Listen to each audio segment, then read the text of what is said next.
suvlar otilib, yer tekisliklarini o'ray boshladi. Tuproq va quruqliklarni bir zarbada qamrab oldi. Suvlar yashayotgan va harakatlanayotgan hamma narsaga yopishdi. Suv yuzasida bir zum faqat cho'qqining uchlari ko'rindi. Oldin vodiylar bo'lgan bu yerda endi qoyalar uchi va sovuq chuqurliklar bor edi.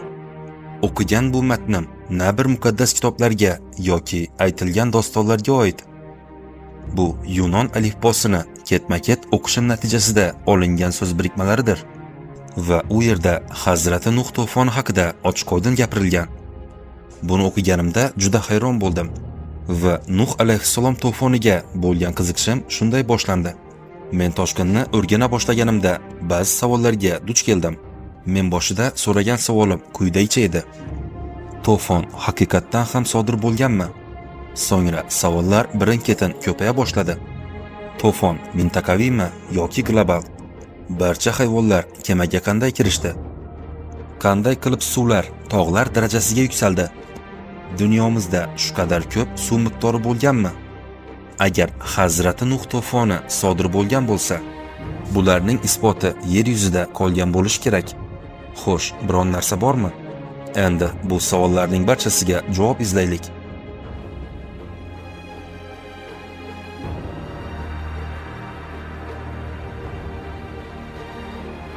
Nuh alayhissalom hikoyasi.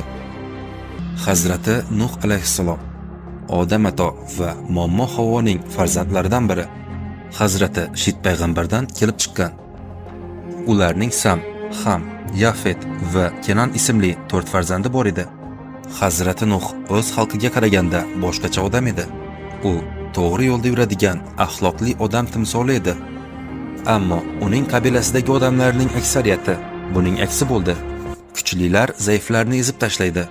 Odamlar axloqsizlikning oxirgi nuqtasida edi. Qalblarida g'azab va nafrat bo'lgan xalq.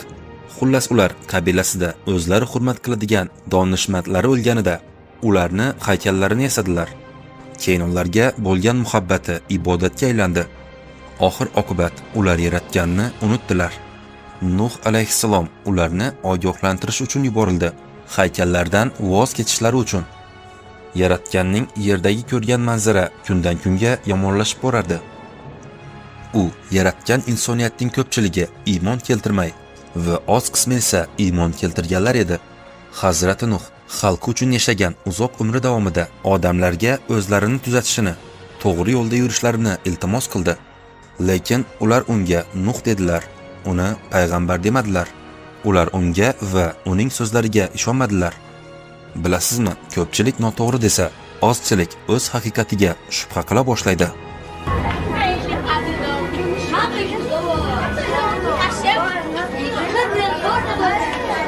ساکت. آقا عزیزه مگه 2 با 2 4 نمیشه؟ 2 با 2 چند میشه؟ 5 میشه. بلندتر. 2 با 2 چند میشه؟ 5 میشه. بلندتر. چند میشه؟ Bu yerda qavmning ommaviy psixologiyasi juda samara berdiki, o'z o'g'li Kenan, hatto xotini ham unga ishonishni to'xtatdi va ular Nuh alayhissalomni aqli zaif insonlardek ko'rdilar. Shunda uning qabilasidagi taniqli odamlar qabilasiga qarab shunday dedi: Xudolaringizni tashlab ketmanglar. Hech qachon Suva, Vegus va Yuek prozadan aslo voz kechmanglar. Bu ularning sevgan donishmandlari nomi bilan atalgan butlar edi. Qachonki ishlar qo'ldan chiqa boshlasa, Hazrati Nuh alayhissalom oxirgi chora sifatida yaratganga iltijo qilib shunday ibodat qildi: Robbim, men hozir mag'lub bo'ldim. Endi bu qavmlarga qarshi faqat sen bizga yordam bera olasan. Men bilan ularning orasini och. Meni va men bilan birga bo'lgan mu'minlarni qutqargin. Bu ibodat aslida Hazrati Nuh alayhissalomning chorasizligining natijasi edi. Uning ibodatiga javoban shunday deyilgan: Endi chin dildan iymon keltirganlardan boshqa hech kim qat'iy iymon keltirmaydi. Shuning uchun ularga achinmang. Mening nazoratim ostida va mening o'rgatganimdek bir kema yasang, osmon ostida va hayot nafasida bo'lgan barcha jonzotlarni yo'q qilish uchun men yerga katta suv oqimiga ijozat beraman. O'sha kun kemada bo'lganlardan tashqari barcha jonzotlar o'ladi. Nuh alayhissalom birinchi marta yerga ko'chatlar ekdi. Yillar o'tib, u o'rgatilganidek o'sayotgan daraxtlardan kema qura boshladi. Uni kema yasayotganini ko'rgan qabiladagi mashhur kishilar, yaqiningda na dengiz, na oqim bor. Ular bu kemani qirg'oqqa tashlaysanmi deb masxara qilishdi. Darhaqiqat, kema qurilayotgan joyda na dengiz, na daryo bor edi. Suv minglarcha kilometr uzoqlikda edi. Shuningdek, Hazrati Nuh qabilasining cheksiz gunohlari bu mintaqada barakatsiz, unumsiz bir yerlarning paydo bo'lishiga olib keldi. Shunday qilib, odamlar yomg'ir nima ekanligini unutishdi. Shuning uchun bu kemani qurganini ko'rganlar. Bu kema hatto yomg'ir yog'maydigan bu hududda qanday suzadi deya masxara qildilar. Nuh alayhissalom hech kimga quloq solmadi. Yog'och va mixlardan yasalgan ichi va tashqi qoplamasi suv kirishidan himoyalangan kema qurilishi 2 yildan so'ng tugadi. Oxir oqibat bizning buyrug'imiz kelib, tandir qaynay boshlaganda shunday dedik. Unga hayvon turidan har biridan 2 juft, hukm qilinganlardan boshqa sizning oilangiz va iymon keltirganlarni kemaga joylang. Biz yuraklar eshiklarini suv oqimi bilan ochdik va yerdan otilib chiqadigan ulkan suvlarni chiqardik. Keyin suvlar birlashdi. Suvlar birlashganda va toshqin boshlanganda Nuh alayhissalom o'sha paytda toqqa chiqayotgan o'g'lini ko'rdi va shunday dedi: "Ey o'g'lim, biz bilan kemaga yur, o'zingga achin, chunki sen ham bu kofirlardan bo'lib, o'zingga hukm chiqarma." "Yo'q, men hech qachon sizning kemangizga o'tirmayman. Men baland tog'da omon qolaman. Xavotir olmang, bu tog' meni suvdan himoya qiladi." "Ey o'g'lim, bugun yaratgan rahim qilganlardan boshqa hech kimga najot yo'q", dedi. O'g'lidan javob kelmagandi, chunki ular o'rtasida katta to'lqinlar paydo bo'ldi va uning o'g'li g'arq bo'lganlardan biri bo'ldi. Rivoyatga ko'ra 40 kun va 40 kecha davom etgan toshqinlardan keyin yer yuzini tamoman suv qoplagan edi va vaqti kelganida yaratgan takror aytdi: "Ey yer, suvingni yut va ey osmon, suvingni ushlab tur." Suvlar chekina boshladi va kema Judi tog'iga qo'ndi. To'fon tugadi va ishonmagan odamlar halok bo'ldi. Bugungi kunda to'fon bo'lganiga ishonganlardan tashqari, ishonmaganlarning ham turlicha fikrlari bor edi. Endi biz bu savollarga ikkala tomondan ham javob berishga harakat qilamiz. Nuh alayhissalom to'foni haqiqatdan ham bo'lganmi? Klassik nuqtai nazarga ko'ra Nuh alayhissalom to'foni global miqyosda bo'lgan, lekin ko'pchilik ateistlarga ko'ra global to'fon bo'lishi imkonsiz edi. Chunki yer yuzida tog'larni qoplaydigan qadar suv yetarli emas edi. Yomg'irlar ham buni ta'mirlay olmasdi. Har bir hayvondan bir juft qanday yig'ish mumkin va ularni kemaga qanday olib chiqish mumkin? Nazar solganimizda Nuh alayhissalom to'fonini muqaddas kitob va boshqa din kitoblaridan ko'rib chiqsak, Xitoylar, Hindular, Shumerlar, qadimgi Yunonlar, bu ko'plab sivilizatsiyada, shu jumladan hindular va bobillarda qayd etilgan. Garchi ularning barchasida sodir bo'lgan voqealar har xil tasvirlangan bo'lsa-da, ularning yagona umumiy xususiyati katta toshqin edi. Masalan, qadimgi Yunonlar orasida Zevs u insonlarni yo'q qiladigan katta suv toshqinini yubordi. Yana bir hikoyada Avstraliyada ulkan qurbaqa buyuk katta toshqinni keltirib chiqargan. Hindistonda esa bir baliq insoniyatning otasi Manu yaqindagi suv toshqinidan ogohlantirgan. U kema qurishni so'raydi va suv toshqini sodir bo'ladi va bu kemani tog'dan sudragan holda qutqaradi. Agar siz bunga nazar tashlaganingizda ko'pchilik jamiyatlarda baham ko'rgan toshqin falokatini ko'rasiz. Lekin bularning barchasi o'z madaniyatlariga xos ekanini aytib o'tishdi va bu ularni qiziqarli qilish uchun bir oz yorqinroq qilingan.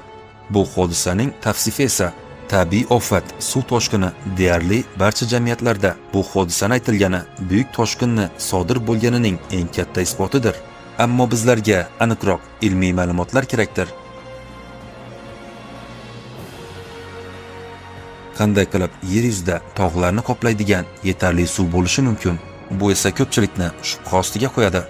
Suv toshqiniga ishonmaslikka eng katta shubhalardan biri. Bu haqda fikr yuritganlarning nazariyalari odatda quyidagilar. Qutblardagi barcha muzlar eriganida atmosferadagi va bulutlardagi barcha suvlar quyilib yerga to'kilgan bo'lsa ham, bunday falokat uchun zarur suv miqdorini taxmin qila olmaymiz. Xo'sh, agar suv toshqini bo'lsa, bu katta suvning barchasi qanday paydo bo'lgan? Yani ellere sorarsan hala Nuh tufanı oldu diye olmamış. Yani dal bak. Biliyorsunuz Nuh tufanı denilen efsane Sümerlerde vardır. Onlardan devren Babillilerde vardır. Ondan devren diğer Sami kavimlerinde vardır. Dolayısıyla bu olasılığı yüksek bir hipotezdir. Biron narsani yo'q deb aytish uchun avval har bir tosh ostiga qarash kerak. Yaqinda biz buyuk suv toshqini haqidagi ko'plab ilmiy dalillarni ko'rib chiqamiz. Lekin avval qarang, sizlarga bir narsa ko'rsataman. 2016-yilda Shimoliy G'arbiy universitetdan Steve Jacobs va uning jamoasi Yerning 1000 kilometr chuqurligida ulkan okeanlar borligini aniqladi. Shunday qilib, yer osti suvlari yer usti suvlaridan ancha ko'pligiga ishonishdi. Tadqiqotlar esa hali ham boshlang'ich bosqichda. Endi men bir qiziqarli tafsilotni tushuntirib beray. Men faqat iqtibos keltirdim va suv toshqinini boshlanishi, ya'ni tandirdan suvlar chiqqanida oyatida juda kichik detallar bor. Hanuz bu fan yaqinda kashf qilgan tafsilotlar siz tushunganingizdek o'choq degan ma'noni anglatadi. Odatda olov yoqilib, ko'pchilik xonadonida ishlatiladi. Taqqoslash uchun yer osti magmasi aslida yerning tandiridir. Tandirdan suvlar chiqqanda oyati bu shuni anglatadiki, magma yuzasidan keladigan suv haqida gapirilmoqda. Yer yuzini to'ldiradigan suvni yo'q deydiganlar ilmiy dalillarni ko'rib shunday deyishadi. Ammo ilm-fan shuni ko'rsatadiki, biz o'ylagandan ancha ko'p. 1400 yil oldin shunday deyilgan. Dengiz ostida olov bordir. Olov ostida esa dengiz. Ilm o'zining kashfiyotlarining hamon boshida. Bunday ilmlar, ma'lumotlar bizga ko'p asrlar ilgari yetkazilganligi va bular nimani anglatishini hozirgi kundagi ilm orqali tushunishimiz ajablanarli. Natijada yer tog'lar darajasida suv bilan to'lgan degan nazariya paydo bo'ladi va bu aslo mantiqsiz emas. Asosiysi shuki, katta toshqin global dunyoni qamrab oldimi yoki kichik bir hududga xos bo'ldimi? To'fon Nuh alayhissalom va qabilasi yashagan Mesopotamiya atrofida boshlangan. Nuh alayhissalomga kema qurishi, uni o'zi va oilasini suv toshqinidan qutqarib qolishi va hayot muvozanati uchun hayvonlardan, erkak va urg'ochilardan olishi buyurildi. Muhim qismi esa bu yerda. Ishonmaganlar shunday deydi: har bir hayvon juftidan emas, balki oilasini boqish uchun, faqat qishloq xo'jaligi uchun ayrim hayvonlar kemaga joylashtirilgani haqidagi fikr. Agar o'ylab qarasangiz, go'yo bu haqiqatdan ham maqbul fikr, lekin bir xil darajada qarama-qarshilik bor. Voqeaning mohiyatidan kelib chiqib, hech qanday va yillar davomida qilingan ishlarda hech qanday foyda ololmagan insonlar bor. Bu gunohkor xalqdan qutulish yaratgan uchun haqiqatdan ham oson masala. Ko'p payg'ambarlar yomon insonlardan qutulish uchun hijrat qilganlar. Ammo bu yerda Nuh alayhissalomdan ulkan kema qurish so'raldi. Agar toshqin mintaqaviy bo'lganda edi, Nuh alayhissalomga shunchaki u yerdan boshqa mintaqaga ketishi buyurilgan bo'lar edi va ortidan Samud, Lut va Pompey ahli kabi qirilish mintaqalarda sodir bo'lardi. Bundan tashqari Nuh to'foni uchun ko'plab manbalarda har xil turdagi hayvonlardan, shu jumladan erkagi va urg'ochisi shulardan kemaga chiqarilgan. Bir ozdan shu haqida gaplashamiz. Agar toshqin mintaqaviy bo'lsa edi, tabiiyki bu yerdagi hayvonlarga zarar yetkaza olmaydi. Chunki ma'lum bir joyda hayvonlar o'lishi mumkin. Shu sababdan yuqorida aytib o'tganimizdek, har bir hayvondan jufti bilan kemaga olinishi umuman keraksiz bo'lardi. Chunki zotan dunyoni boshqa tomonlarida bu kabi hayvonlar ko'p edi. Bu esa toshqinning mintaqaviy xarakterga ega emasligini ko'rsatishi mumkin. Chunki juda kam insonlar va bir necha hayvonlarga ko'chat ekib, uni 40 yil kutib va daraxt holida ularni kesib, 3 qavatdan iborat, uzunligi zaif manbalarda 1000 metr, taxminan esa 150 metr bo'lgan kemani qurish tamoman mantiqsiz bo'lar edi. Bir qancha odamlar va hayvonlar allaqachon qochib ketishi va boshqa joyga osongina joylashishi mumkin edi. Xo'sh, natija qanday? Bu toshqin mintaqaviymi yoki global deysizmi? Men aytaman, ilm-fan buni isbotlay oladi. Buyuk to'fonning ilmiy dalillari. Sir Leonard Woolley 1922 dan 1929-yilgacha Mesopotamiyaning qadimiy shaharlarida keng ko'lamli qazish ishlarini olib boradi. Jamoa miloddan avvalgi 4000 yilga qirollik qabrlarini qazishgan. Biroq 12 metr chuqurlikka tushish chog'ida yo'llar butunlay uzilib qolgan. Ayni paytda ular tuproq tuzilishini o'rganib chiqib, g'alati bir narsa aniqladilar. Zamin tamoman loy bilan qoplangan, ammo bu qadar chuqurlikda toza va shilimshiq balchiq qayerdan keldi? Bundan tashqari, chuqurning tubi dengizdan uzoqda va daryo sathidan bir necha metr balandlikda. Xuddi shu kabi natija birinchisidan 300 metr burg'ulash qilingan ikkinchi chuqurda ham qo'lga kiritildi. Tepadagi va pastdagi barcha chuqurlarda natija esa o'zgarmadi. Bu balchiqning to'planishi ulkan suv toshqini natijasida bo'lishi mumkinligi haqida hisobot tayyorlandi. Hisobot butun dunyoga katta ta'sir ko'rsatdi.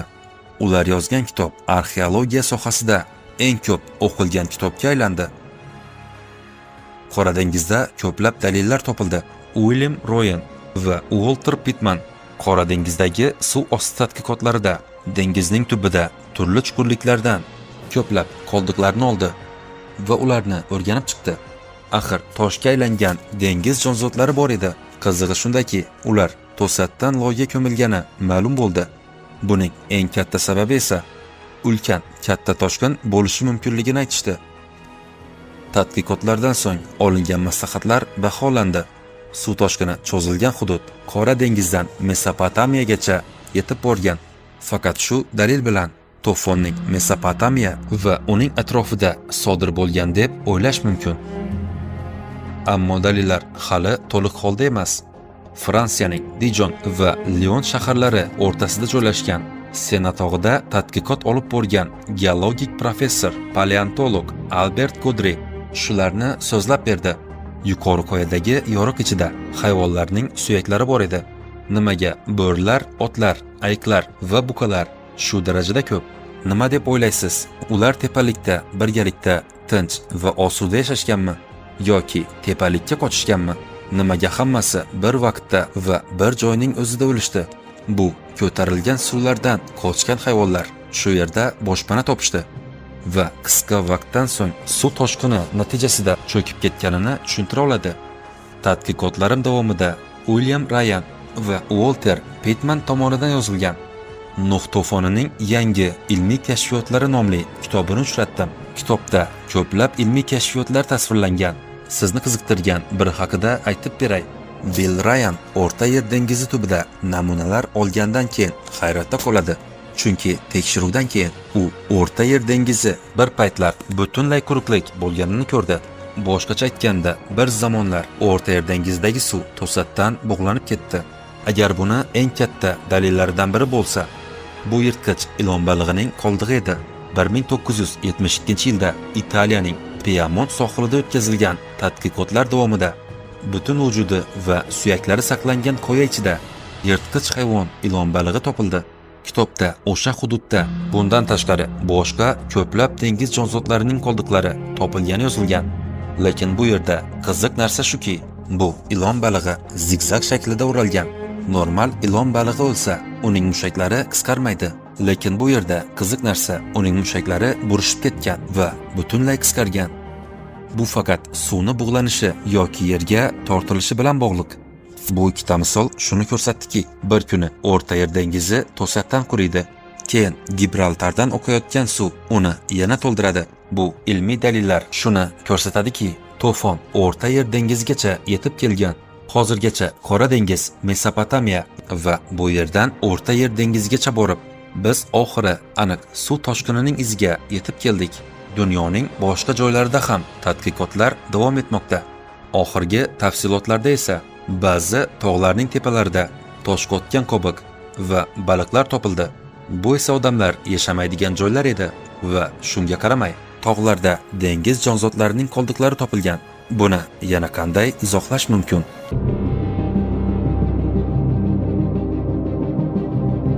Agar biz toshqinni global deb hisoblasak, biz eng muhim savolga o'tishimiz kerak. Buncha hayvonlar kemaga qanday minishdi? Ular nima bilan oziqlanishdi? Eng muhimi, barcha jonzotlar qanday birga bo'lishdi? Aslida har bir juft hayvon Nuh alayhissalom va unga ishonganlar tomonidan to'plashgani aytiladi. Ammo ularni birma-bir kemaga joylashtirilmadi. Hammasi o'z oyoqlari bilan keldi. Ilohiy bir chaqiriqda. Shu nuqtada sizdan so'ramoqchiman. Dunyoda to'fon dalillari birin-ketin paydo bo'la boshladi. Shunday qilib, butun dunyo yerdan va ko'kdan kelgan suvlar bilan otilib, yerlar suvga to'lib toshdi va bu sodir bo'lishi e'lon qilindi va Nuh alayhissalomga kema qurishi buyurildi. Kemaga chiqqan hayvonlar qanday birga bo'lishdi va qanday oziqlanishini so'rash bir oz bema'nilik bo'lardi. Ba'zida hamma narsa mantiqli bo'lmasligi kerak. Bu yerda bir oz iymon paydo bo'ladi. Mucizeyi fizik, kimya ve matematikle temellendirmeye kalkmak eblekliktir. Mucize mucizedir, bir iman işidir. Hiçbir şey temellendiremez. Siz mo'jizaga ishonmasligingiz mumkin. Hazrati Muso alayhissalom dengizni ikkiga bo'lganida yoki dunyoning yo'qdan bor bo'lishida, Hazrati Odam alayhissalomdan keyin insoniyat o'zining aybsizligini yo'qotishni boshladi. Gunoh bizning soyamiz kabi bizning bir qismimizga aylandi. Bizning oramizdagi adovat susaymadi. Shunday qilib, ko'pchiligimiz buyuk yaratganga dushman bo'lib qoldik. Ortidan to'fon zamonni ikkiga bo'ldi. Yaratilgan insoniyatga ikkinchi imkoniyat berildi, lekin biz bundan ibrat olmadik. Biz hamma go'zalliklarni buzdik. Biz vayron qildik va chalkashtirib yubordik. To'xtamadik, to'xtamaymiz. Bilingki, insoniyatga uchinchi imkoniyat berilmaydi. Bizni tuzatadigan faqat yolg'iz o'zimizdir. Chunki dunyoga boshqa bir Nuh endi kelmaydi. Bizning oxiratimizning boshlanishi Nuh alayhissalomning kemasini ochilishi bo'ldi. Nuh alayhissalomning kemasiga doir qiziqarli videolar chiqishini istasangiz, keyingi videolarda ko'rishguncha